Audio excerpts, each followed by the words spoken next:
জয় মা। কৃপাং কুরু মহাদেবী সুতেষু প্রণতেষু চ চরণাশ্রয় দানেন কৃপাময়ী নমস্তুতে। স্বামী পূর্ণাত্মানন্দ মহারাজের লেখা চিরন্তনী সারদা নামক গ্রন্থ থেকে আমাদের পাঠ চলছে মাতা ঠাকুরানী, স্বামী বিবেকানন্দ ও স্বামী ব্রহ্মানন্দের দৃষ্টিতে।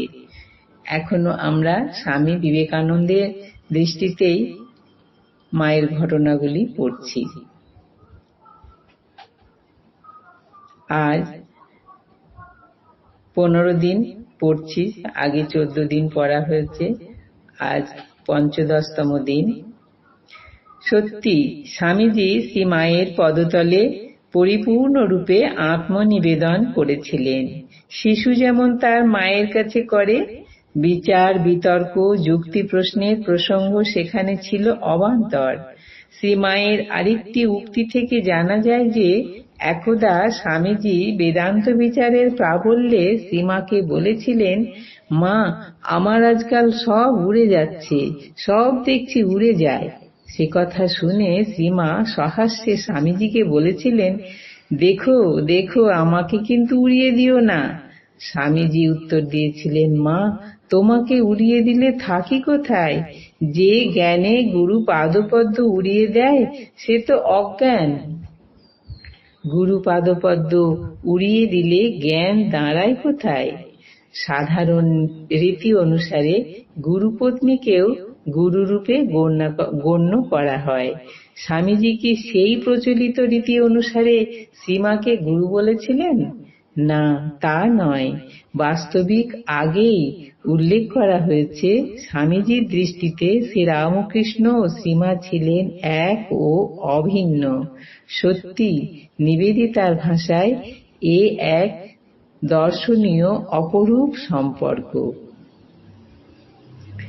শ্রীমাকে স্বামীজি সাধারণ গুরুপত্নী হিসাবে দেখতেন না, শুধু সংঘজননী হিসাবেও নন, তাকে দেখতেন বিশ্বজননী রূপেও, এক বিরাট বিশ্বজোড়া মা। স্বামীজির কাছে শ্রীমা এ সবই, আবার তার ঊর্ধ্বেও। বস্তুত স্বামীজির দৃষ্টিতে শ্রী মায়ের স্বরূপ কিভাবে ধরা পড়েছিল তার সম্যক ধারণা বা বর্ণনা করা এক কথায় অসম্ভব। অন্যের কথা কোন ছাড়, স্বয়ং স্বামীজির সন্ন্যাসী গুরু ভাইদের মধ্যেও অন্তত কেউ কেউ যে প্রথম দিকে স্বামীজির ধারণার অংশভাগ হতে পারেননি তার প্রমাণ পাওয়া যায় শ্রীমা সম্পর্কে স্বামী বিজ্ঞানানন্দের এই বর্ণনায়। আমি মা ঠাকুরানীর কাছে বেশি যেতাম না। স্বামীজি কি করে তা জানতে পারেন? শ্রী শ্রী মা তখন বলরাম মন্দিরে। সেখানে স্বামীজি একদিন আমায় জিজ্ঞাসা করলেন, পেশন, মাকে প্রণাম করতে গিয়েছিলে? আমি বললাম, না মশাই। স্বামীজি, সে কি, এক্ষুনি যাও, মাকে প্রণাম করে এসো।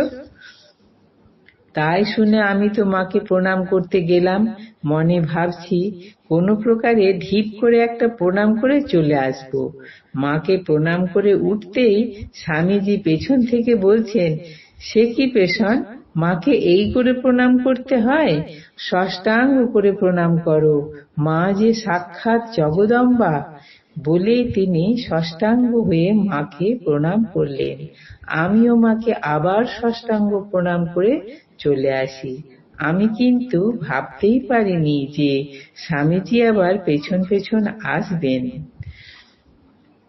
স্বামী বিজ্ঞানানন্দ বলতেন, শ্রীমাকে কিভাবে প্রণাম করতে হয় স্বামীজি তো আমাকে শিখিয়েছিলেন, বুঝিয়েছিলেন। মায়ের স্বরূপ কি তাও স্বামী শিবানন্দের পূর্বে উদ্ধৃত চিঠিটিই প্রমাণ যে অন্যান্য গুরু ভাইকেও স্বামীজি শ্রীমাকে চিনিয়ে দিয়েছিলেন।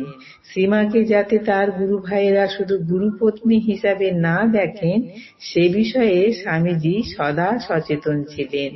তা স্বামী শিবানন্দকে লেখা ওই চিঠিতে এবং স্বামী বিজ্ঞানানন্দের উপরিউক্ত কথা থেকে স্পষ্ট বোঝা যায়। গিরিশচন্দ্র ঘোষের শ্রীমায়ের প্রতি গভীর শ্রদ্ধা ভক্তির সংবাদ পেয়ে স্বামীজি উল্লাসে অধীর।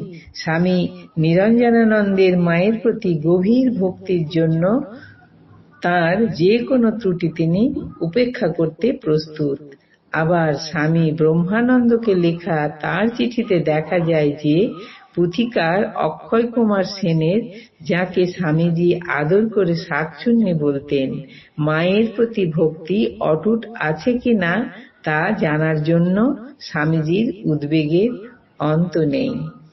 আজ এই পর্যন্তই।